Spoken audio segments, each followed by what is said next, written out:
The elephant refused to leave the water hole. What the rangers did next was shocking. Tsavo East Reserve, late morning. A female elephant stands at the shallow edge of the water hole, her feet sunk slightly in cracked mud. Her right ear twitches once against a cluster of flies, but the rest of her body remains unnaturally still. A trickle of water slides past her ankles. The sun is high, and the air clings heavy with heat. She does not turn her head. From a distance, two rangers scan the landscape. The elephant has not moved since first light. They know this because they passed the same spot at dawn, and her shape, her posture, even the angle of her trunk has barely shifted. One of the rangers, Dowdy, has been walking this route for 8 years. He doesn't speak. He only nods once and begins to move closer. There are no obvious wounds. No signs of fresh injury or visible bleeding. But something in her stance feels unnatural. Her front legs hold firm, but her back right leg shakes slightly, unable to bear her weight. Her ribs move slowly under dry, dusted skin. Her tail hangs straight and motionless, brushing lightly against her flank. Dowdy pauses at 50 paces. He crouches low, pressing his hand to the warm soil, studying the outline of her tracks. The prints are sunken and wide, as expected, but there are no drag marks, no pacing, no indication she tried to move, just 4 deep indentations pressed into the earth like anchors. She hasn't fed, the other ranger, Juma, says quietly. Look at her mouth. There's a fine layer of foam drying on the lower edge of her trunk. Her lips twitch slightly, but she makes no attempt to graze. Grass surrounds her, but nothing has been touched. The scent of still water and dust hangs thick in the heat. She blinks slowly, once, then again, and that alone seems to take effort. They consider radioing in a team immediately, but Dowdy raises a hand. If we rush, he says, she'll collapse. Instead, they mark her location, then retreat along a gentle arc, circling the waterhole with care. From another angle, the land rises slightly. They climb a low bank and sit beneath the sparse shade of a thorn tree, watching. Juma scribbles notes. Dowdy doesn't take his eyes off the elephant. They see her trunk dip briefly toward the water, then pause mid-air. She does not drink. Her weight sags toward her injured side and her body leans slightly toward the mud. A shift like that, if continued, could mean a fall. And if she falls into the waterhole with the leg injured like that, she may not rise again. If she slips, she won't stand, Dowdy says plainly. If she stays, she'll starve. They wait another hour. At one point, a group of guinea fowl passes behind her, darting between patches of brush. She doesn't react. No shift in posture. No defensive move. She's not just resting. Something's keeping her there. By early afternoon, they decide to bring the vehicle in quietly. No horns, no noise. Just approach at a distance and observe. They drive slowly, coasting without engine noise along the far side of the hole. The elephant turns her head slightly but does not back away. Her eyes follow them. They note no aggression, only exhaustion.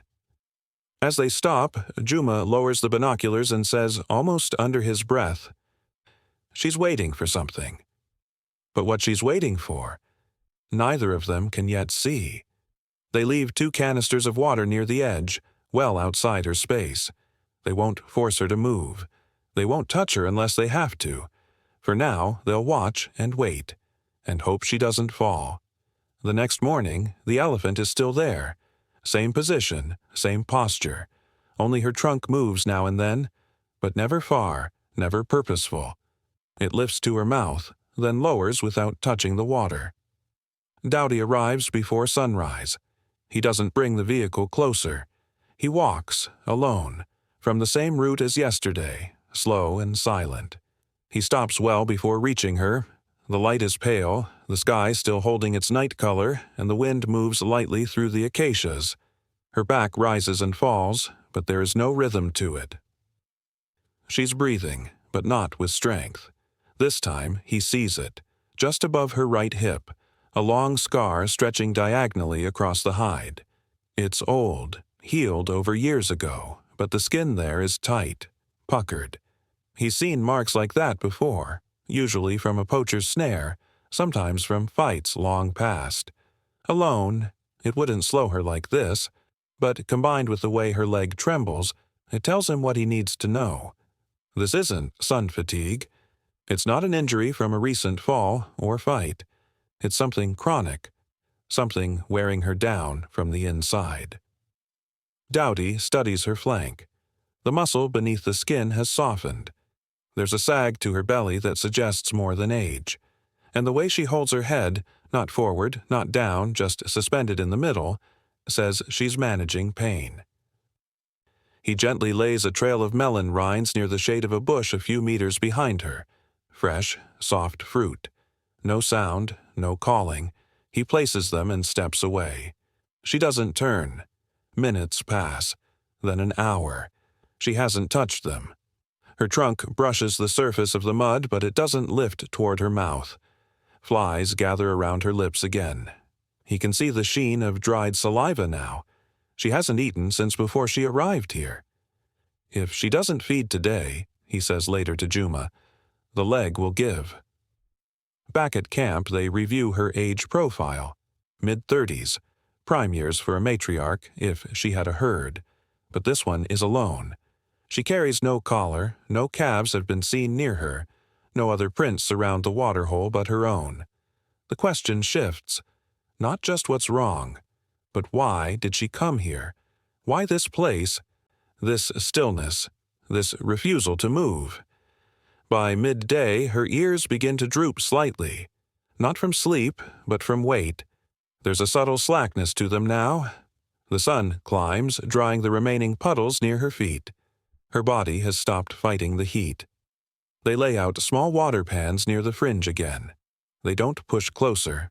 They know the risk. If she spooks, Juma mutters, she'll strain that leg worse, then she won't stand at all. If she stands wrong, Dowdy adds, it could break. Those are the stakes now.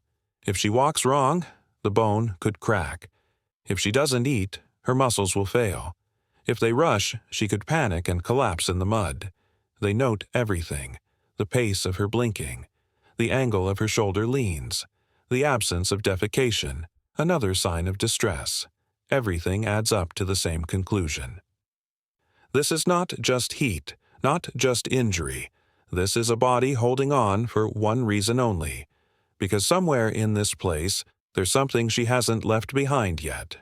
And until she does, she won't go. Late afternoon brings a shift in light. The wind has slowed, and the air thickens near the water hole. The elephant still stands in place, but her weight leans further back now, as though bracing herself against something unseen. The rangers observe from the blind, crouched beneath a low thorn thicket on the ridge above her. Juma raises his binoculars again, scanning the space behind her.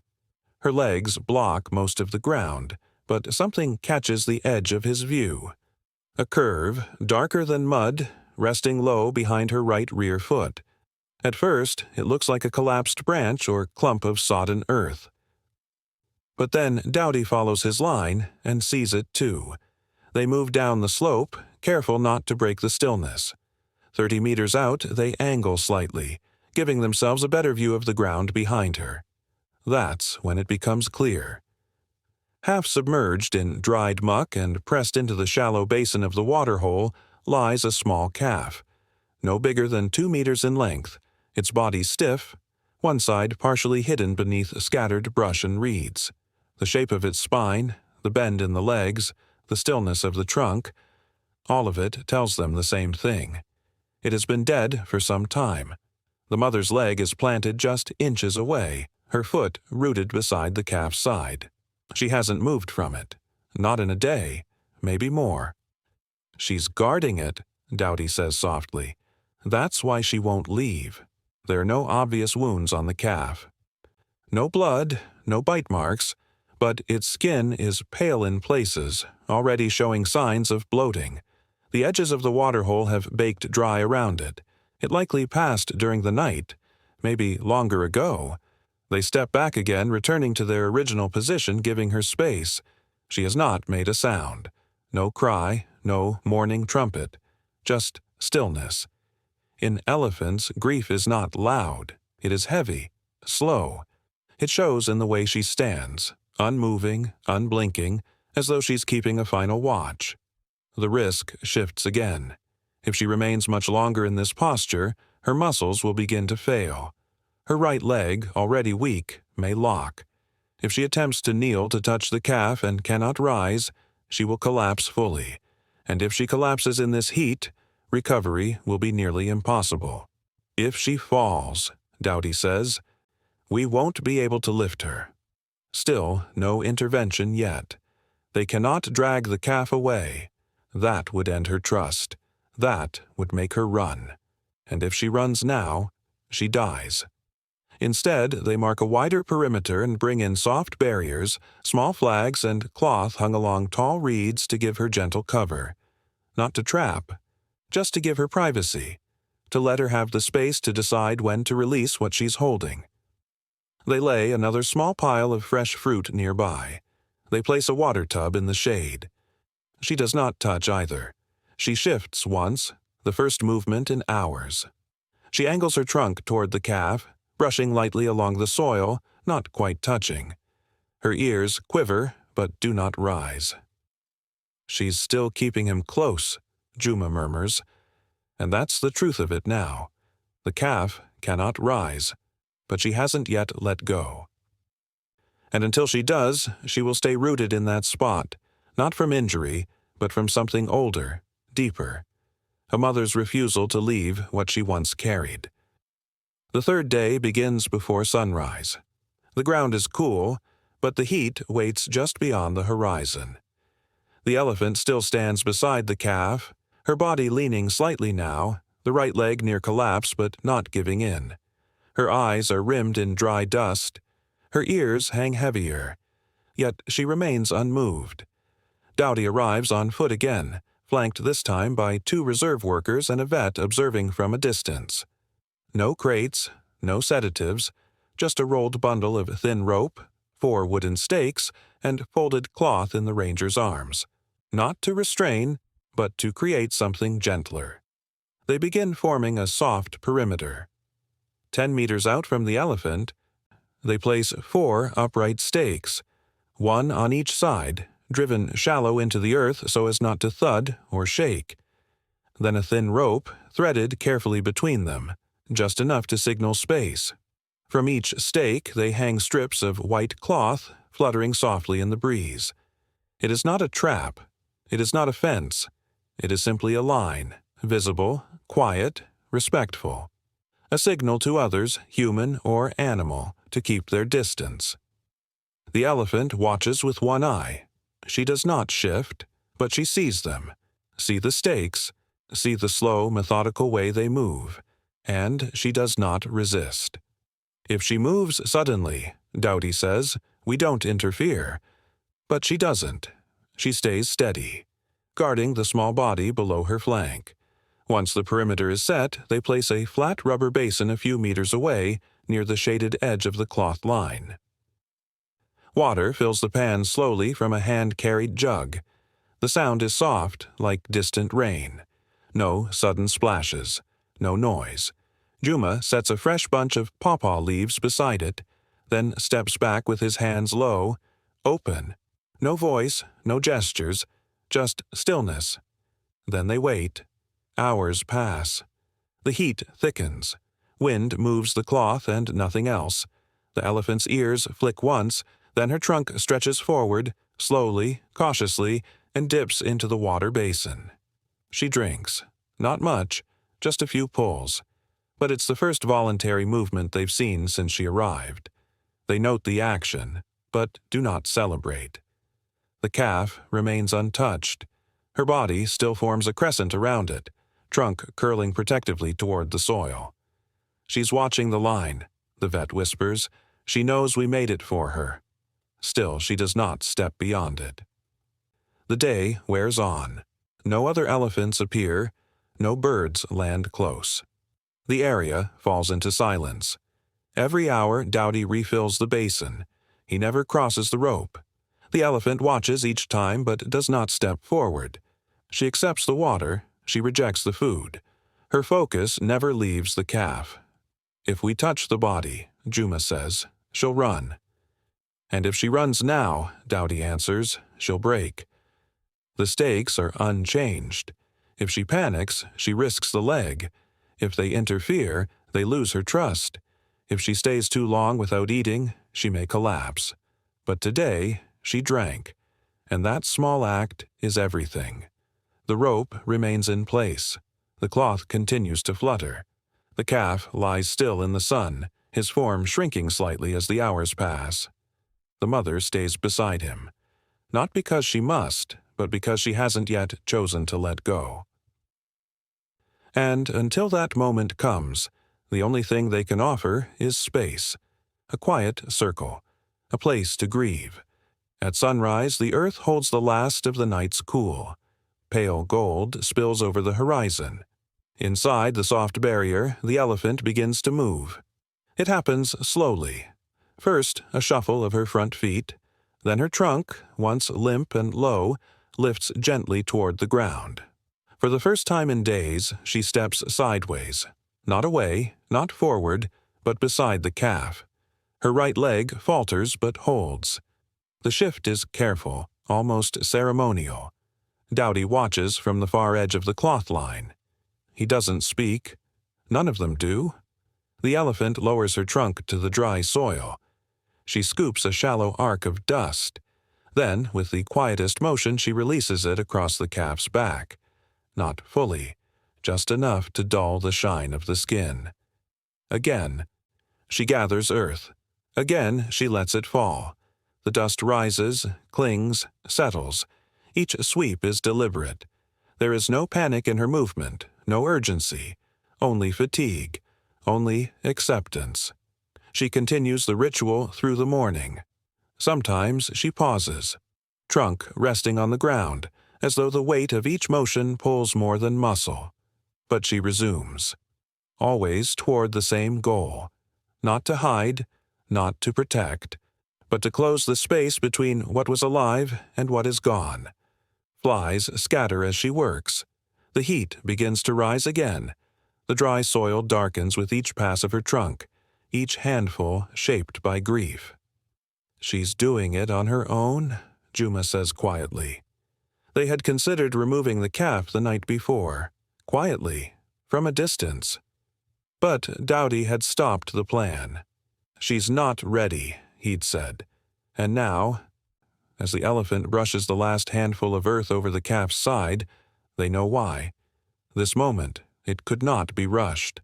Not by man, not by time, not even by pain.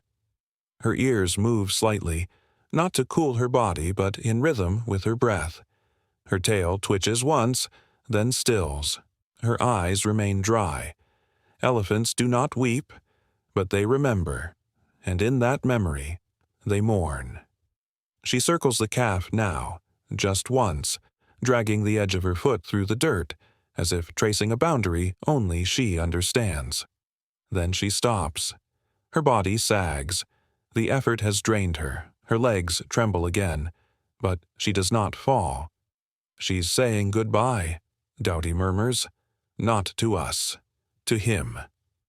There is no sound from the elephant, no trumpet, no call, only the wind, brushing the cloth flags at the edge of the barrier, and the soft hush of her trunk pressing the final dust across her calf's face. She steps back at a single pace. 1. And then lowers her trunk gently to the ground, letting it rest across the earth between them. A full hour passes like this. No one moves, no one speaks. The only motion comes from the shifting sunlight, casting a long shadow from her body across the small burial mound. At last, she lifts her head. Not high, just enough to see past the grave. She does not drink, she does not eat. But she turns, not fully, just slightly, so her body is no longer facing the calf, but the trees in the far east. It is not a departure, not yet, but it is the first sign of release. And in that quiet moment, with dust clinging to her skin and silence heavy in the air, she begins to let him go. By late afternoon, the wind shifts. It comes in low from the southeast, lifting the dust along the edge of the reserve and curling it through the sparse brush. It flutters the cloth strips hanging on the soft barrier, now faded with dust and sun. Inside the circle, the elephant stands beside the burial mound, unmoving since dawn. The calf's body is no longer visible, only a low, uneven swell of dry soil pressed flat by her trunk. Bits of dry grass cling to its surface. A few fresh flies linger near the edges, but the scent has changed. It is older now, fainter. The signs of decay are beginning, and the sky begins to answer. High above, 3 vultures arc into view, then 5, then more. Their shadows stretch across the hardpan earth, spinning over the elephant and the grave. She notices them. Her ears, heavy and low for days, twitch outward. Her trunk lifts halfway, as if by instinct. She does not step forward, not yet, but her posture changes. She rises slightly from the inward lean that has bent her spine. Her body squares again. Then, without warning, she sounds a trumpet. It is not loud, not the full-throated bellow of aggression or alarm. It is hoarse, guttural, and strained, like something torn loose from deep inside her chest. The vultures continue circling. She doesn't charge. She doesn't raise dust in anger. Instead, she turns back to the grave, slowly, and gathers one final trunkful of dry earth. She holds it aloft for a breath, trunk swaying faintly in the breeze, then releases it over the mound. The dust rises in a soft plume, then settles like a veil. When it clears, she does not reach again. She steps back. 1 pace, then 2. Then she stops, eyes fixed on the horizon, toward the far side of the plain where the trees gather in dense clusters, green and deep against the dry brown. Behind her, the waterhole has shrunk. The basin holds only a thin circle of cloudy runoff. The fruit left by the rangers has withered in the sun. Nothing has been touched. "She's done," Doughty says from the far edge of the cloth line. His voice carries no victory, just certainty. They stay where they are. No one approaches. The moment is hers alone. She turns again, fully now, the grave behind her. The vultures ignored. Her gait is slow, her right leg still marked by fatigue, but she does not limp. She places each foot carefully, not dragging, not faltering. Her trunk sways gently ahead of her. She does not look back. And though her path is uneven, each step is forward. The cloth barrier flutters once behind her, catching the tailwind. One strip tears loose and drifts upward, twisting briefly in the sky before falling near the grave. The vultures begin to land now, 2 at first, tentative and slow, but they do not approach the mound. Not yet. Her scent still lingers. Her watch still holds, even in absence. She walks until the mound is no longer visible behind her. Her shape grows smaller against the plain, a pale curve moving toward the thickets where the light begins to soften. They do not follow her. They let her go in silence. And when the wind lifts again, it carries with it only dust. No sound, no scent, no sorrow. Just the weight of what she left behind. By morning, the elephant is gone. The space she occupied for days now holds only heat and silence. Her prints stretch across the clearing, pressed into the dry earth like soft bruises, each one deep at the heel, wide at the toe, dragging slightly on the right side. A story told in wait. Doughty and Juma return before the sun climbs too high. They do not call for her. They do not scan the trees. They follow her trail. The ground tells everything. She did not rush. She did not panic. Her departure was slow, deliberate. A few tufts of brittle grass are pushed aside where she stepped through the bush line. On one tall trunk, there's a fresh smear of dried red mud, brushed there from her back as she passed too close, tired but moving. She had left the grave behind. They stop at the edge of the soft barrier. The rope still hangs loosely between the posts, now slack with time. One white cloth strip lies on the ground, curled in itself like shed skin. Beyond it, the small mound remains untouched. No prints near it, no claw marks, no feathers, no disturbed soil. The vultures had come. They had landed. But none had touched the grave. It is not science. It is not the reason. But it is true. The body had not been scavenged. Her presence, or something beyond her, had kept it whole through the night. A sign, Juma says under his breath, like she asked them to wait. Dowdy doesn't answer. He studies the mound for a long time. Then he nods once and continues walking. The trail leads toward the thicker brush east of the clearing, the place where the grass grows taller and the canopy closes in. Her pace remains even. No detours, no straying. Only once do the prints turn briefly toward a low salt lick. Then back to the main path. Her right leg leaves a faint arc in the dust every third step. Not from injury now, but from habit. The limp is softer. The weight is more balanced. Here and there, broken twigs lie in the dust. Nothing violent, just the signs of a large body pushing gently through a tight path. They follow until the wind starts to lift the tracks, until the dust begins to rise again in small clouds that blur the line of her movement. Still, they go a little farther, just to know. Then they stop. Ahead, beneath a tall fever tree, are the last visible prints, shallow but sure, and beyond that, only undisturbed earth. She had reached the edge of the thicket. She's moving with intention, Dowdy says, not wandering. Back at the water hole, the basin has dried almost completely. The fruit left uneaten has shriveled, curling inward on itself. But the rope remains. The barrier, though symbolic, had done its work. It had marked a boundary, and now a memory. The grave stays quiet.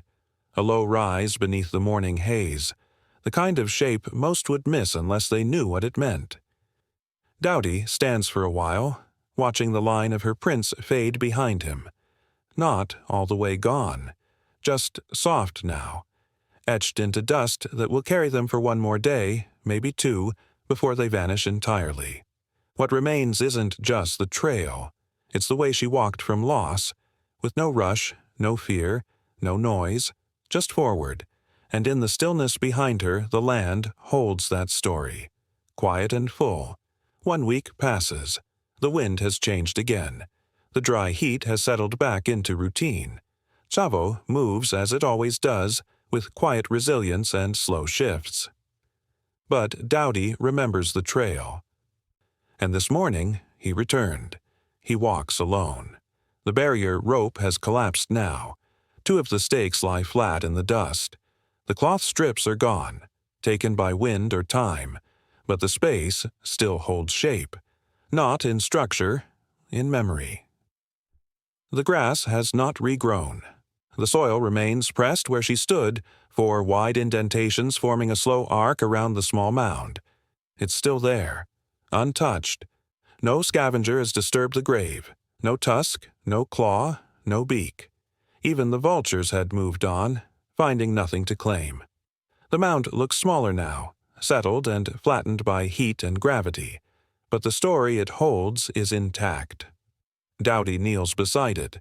The dirt is compact and dry. A few wind-blown acacia leaves rest on its surface, like offerings. He brushes them aside gently. From his pack, he pulls a small marula sapling. It's no taller than his knee, green-stemmed with 3 pairs of leaves curling outward. Its roots are wrapped in a damp cloth, still cool from the ranger station's storehouse. He digs slowly. Not deep, just enough to hold the roots steady. Not directly atop the calf's body, but near the curve of the elephant's last steps. A place where the shadow of her grief once passed. The tree goes in with no ceremony, no plaque, no words carved into stone, only hands pressing earth around something alive. He waters it from a canteen. 2 careful pours. Then he sits beside it, letting the silence hold. There is no audience. No herd has returned. No sign of the mother in recent days. They checked the eastern trails. Her prints had faded near the dense brush. She may be walking still or resting far off. No collar tracks her. No human follows. But Doughty doesn't need to see her. She had chosen when to leave. That was enough. Behind him, the horizon wavers in the heat. The waterhole is nearly gone now, just a cracked bowl waiting for rain. But here, in this corner of dust and memory, a green stem rises above bones. The marula tree grows slowly. It will take years before its fruit comes, but I don't need to hurry. It only needs to live. He steps back and lets the wind pass through. It lifts the fine topsoil and scatters it gently across the mound. The grave softens further. No harsh lines. No markers. Just ground. What began in stillness has become space. What remained in sorrow now carries life. Doughty walks back without turning around. The sapling bends slightly in the breeze behind him, leaves fluttering against the sun. No sound follows. No rustle of feet. No trumpet in the air, but something remains. A quiet place where grief was honored, and where no one, man or bird or beast, came before she was ready. Just a grave, a tree, and the memory of a mother who stayed until the dust was her own to lift.